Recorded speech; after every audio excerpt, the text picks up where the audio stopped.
Dan Illman, Mike Beer, race number 12 at Gulfstream Park is the Grade 2 $200,000 Davona Dale. This race offers 50 Kentucky Oaks qualifying points to the winner. These three-year-old fillies are going a one-turn mile, race 12 at Gulfstream. Let's take a peek at this field. The number 10 is Leave No Trace, making her seasonal debut. She won the Grade 1 spin-away, going 7/8 at Saratoga last year, and finished off her season with an excellent second in the Breeders' Cup Juvenile Fillies, outside post with tactical speed.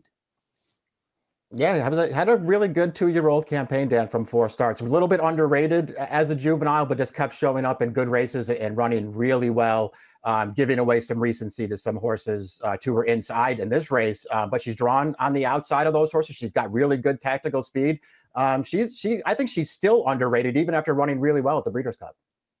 One of the horses with a recency edge over Leave No Trace is the number 3, Red Carpet Ready, a perfect 3 for 3, already a graded stakes winner this meet at Gulfstream Park. And our friends at Timeform US with the Timeform US pace projector believe she's not just going to get forward, she's going to get right to the top. We know she can sit, we know she can go to the front, she's very versatile, and she's one of the few fillies in this race that has run a relatively fast race, that 87 Beyer last time out. Yeah, 3-year-old debut was a nice performance, winning the Forward Gale with a nice trip in that race, Dan. I mean, she wasn't on the lead that day, but maybe she will be here. Certainly Leave No Trace has speed from the outside, but she's not speed crazy. I won't be surprised if this, sort of shakes out 310 early, but I feel like it could play out a different way because neither one of these two horses necessarily has to be on the lead.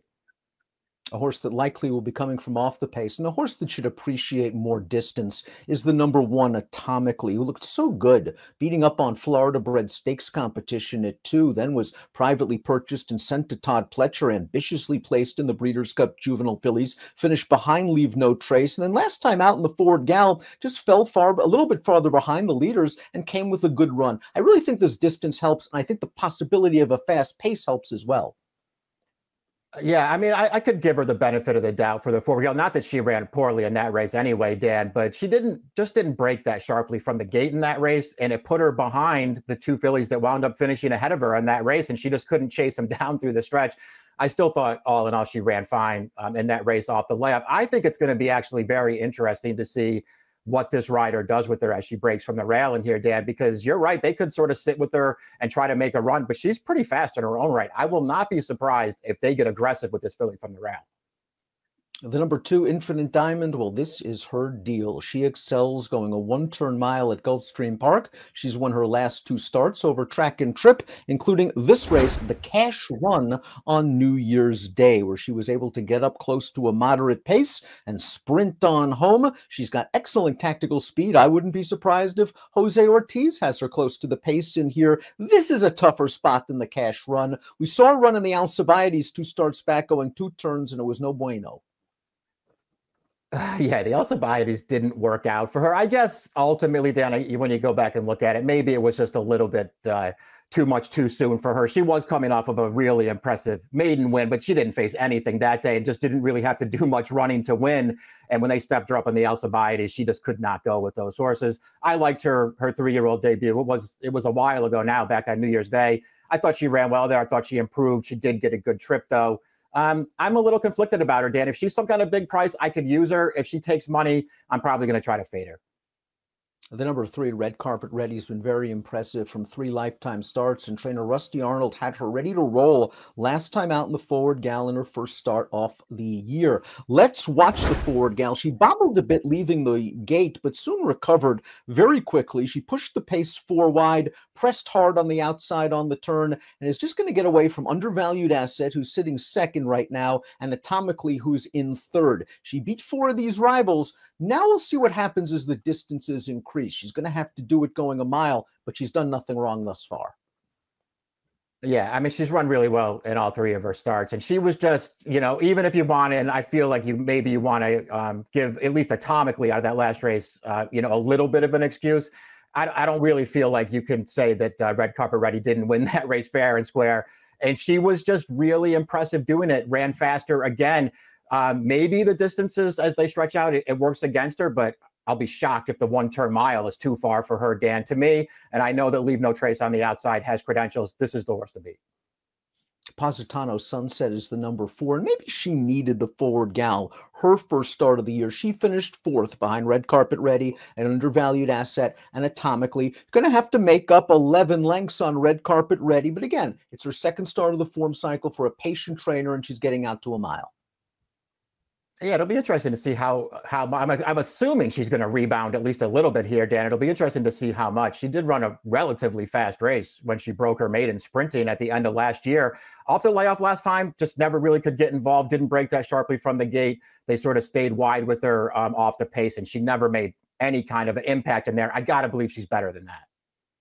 Undervalued Asset is the number 5, going out for the powerhouse Chad Brown stable. This horse took all the money for her career debut at Aqueduct. Her one and only start as a 2-year-old. She won that race very nicely, and then she came back and we saw her effort. A good second in the forward gal, and I just think the extra distance works for her. Yeah, she's another one I don't really feel like you'd have to worry about her stretching out to the mile here. Like the winner of that race, Red Carpet Ready, like Atomically, she was off the layoff last time in the forward gal. She ran fine. She didn't have any excuse in there. She kept right up with Red Carpet Ready, moved with her on the turn, and was no match through the stretch. Only second best in that race, but it was a step in the right direction.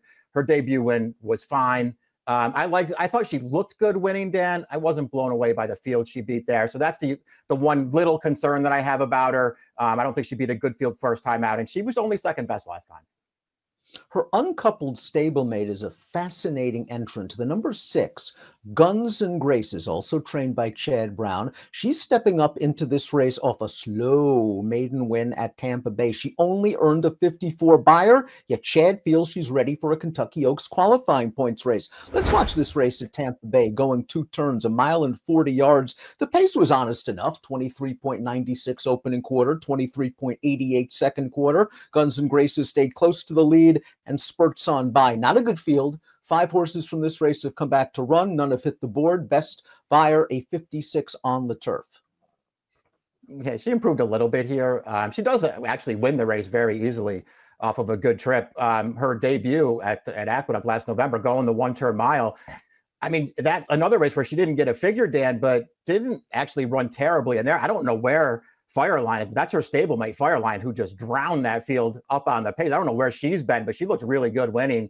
I don't know. One thing I have learned just from doing a lot of these races where horses leave Tampa and go on to run at other tracks is I just don't care about the figures that they earn there. They all seem like they're way too low. This horse, to me, feels like she has a little bit of potential and might get overlooked because it looks like on paper that she can't go with these horses.